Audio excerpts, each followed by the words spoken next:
Greater Palm Springs Pride kicks off this week with a variety of events leading up to Sunday's parade. And this year's theme is political. I spoke with the president of Pride, Ron DeHart. Ron, it's that time of year again. Another Pride in Palm Springs. Tell us why this year is different and why it's so important. You know, in years when there's so much political unrest across the country, there's more reason for people to come out and have a voice, and sometimes to celebrate. And other times, they want to raise awareness for issues that are important to them. This year is going to be a big year. We're expecting the largest crowds that the city has ever seen for an event, let alone the largest audience of an LGBT audience ever to gather in the city of Palm Springs. You mentioned the political climate. How will that impact this year's Pride?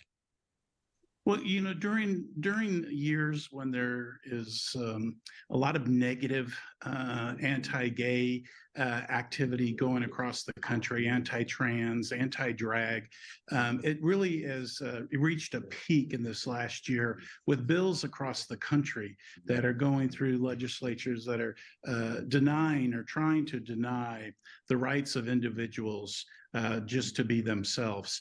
And when we have that much political unrest across the country, that just gives people an added edge and reason that they want to be out.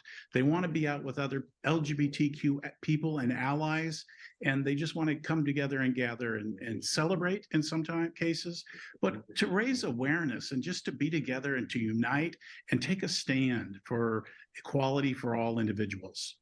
What are some of the events happening this week?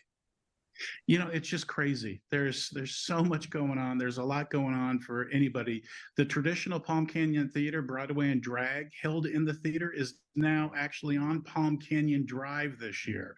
So there will be thousands of people gathered. That's a free event, like all of our Pride events.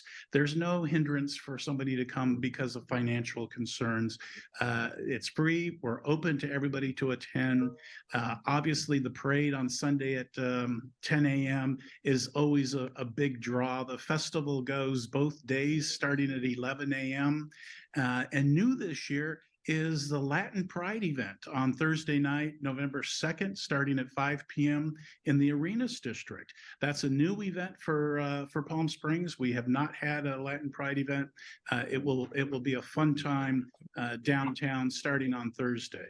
And then there's a dozen other events where we're commemorating LGBTQ service members with a wreath laying on Friday evening.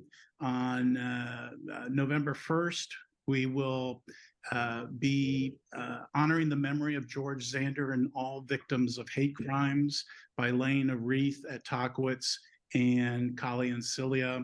And there's a children's garden, there's a youth zone, there's a sober bar this year along with a recovery oasis. And it's probably the largest festival with exhibitor participants that we've ever seen in Palm Springs. So it's going to be a fun time. Ron, as always, we appreciate your time. Should be a great event. Thanks so much for joining us. Thanks, Peter.